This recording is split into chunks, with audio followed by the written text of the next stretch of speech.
देव अतिदेव भगवान शिव का विवाह पार्वती माँ से हुआ था और वे दोनों एक दूसरे के बिना अपूर्ण भी हैं।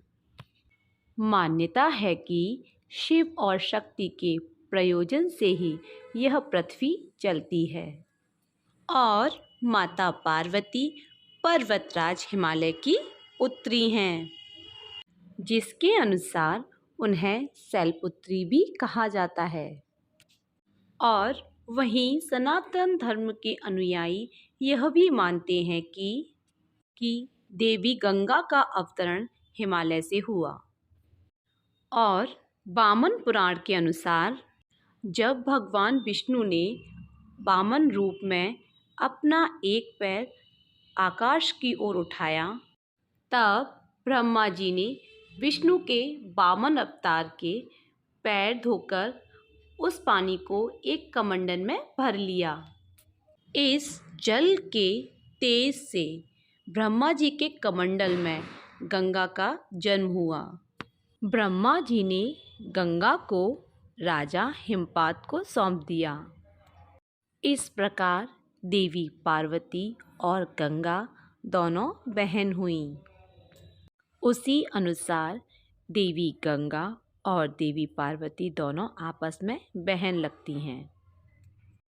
शिव पुराण में ऐसी कथा मिलती है कि देवी गंगा पार्वती जी की तरह शिव की आराधना करके उनको पति रूप में पाना चाहती थीं, लेकिन देवी पार्वती जी नहीं चाहती थीं कि गंगा उनकी सौतन बने। फिर भी गंगा ने भगवान शिव की घोर तपस्या की। गंगा जी की घोर तपस्या से प्रसन्न होकर भगवान शिव ने उन्हें अपने साथ रहने की आज्ञा दी। पर किसी कारण से इन दोनों बहनों के बीच में भयंकर विवाद हो गया और विवाद इतना बढ़ गया कि माँ पार्वती ने गंगा जी को श्राप दे दिया। एक बार भगवान शिव कैलाश पर्वत पर अपनी ध्यान अवस्था में बैठे थे।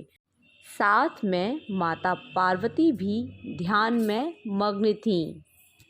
शिव और शक्ति का यह अनोखा रूप बहुत ही सुंदर लग रहा था। वहीं शिव जी के परम भक्त नंदी अपनी माता और प्रभु को निहार रहे थे। दोनों का यह सुंदर स्वरूप देखकर नंदी जी की आंखों में से आंसू बह रहे थे। महादेव ने अपने भक्त को चिंतित देख अपनी आंख खोली तो देखा सामने माँ गंगा खड़ी हुई हैं। भगवान शिव बोले, गंगे आप। माँ गंगे बोली, प्रभु मैं आपके सुंदर रूप को देखकर मोहित हो गई हूँ, कृपा करके मुझे अपनी पत्नी रूप में स्वीकार करें। देवी गंगा आप तो यह अच्छी तरह जानती हैं कि मेरा विवाह देवी पार्वती के साथ हो चुका है और देवी पार्वती ही मेरी अर्धांगिनी है। तुम्हारी तपस्या से प्रसन्न होकर तुम्हें अपनी शीश पर जगह दी है, पर ऐसा नहीं हो सकता कि आप पार्वती का स्थान लें। माँ गंगा की आवाज़ जब पार्वती जी के कानों पर पड़ी तो उनके नेत्र लाल हो गए और बहुत गुस्से में गंगे से बोली, देवी गंगा अपनी सीमा न लांघिए और मत भूलिए कि महादेव हमारे पति हैं। कुछ भी कहो बहन, क्या फ़र्क पड़ता है, प्रभु ने तो मुझे अपने शीश पर जगह दी है ना। और जहाँ कहीं महादेव के साथ तुम नहीं जा सकती वहाँ मैं जा सकती हूँ। गुस्से में माता पार्वती, गंगे तुमने अपनी सारी हदें पार कर दी हैं, अब मैं तुम्हें श्राप देती हूँ। जन जन के पाप धोते तुम मैली हो जाओगी। तुम्हारा यह सुंदर रूप भी काला पड़ जाएगा। पार्वती माँ का यह क्रोधित रूप देखकर गंगा शांत हो गई और क्षमा मांगने लगी। माँ मुझे क्षमा करो, बहन मुझे क्षमा करो। भोलेनाथ बोले, हे गंगे, इस श्राप को वापस नहीं लिया जा सकता, लेकिन तुम्हारे पश्चाताप से प्रसन्न होकर मैं तुम्हें इस श्राप से मुक्त कर सकता हूँ।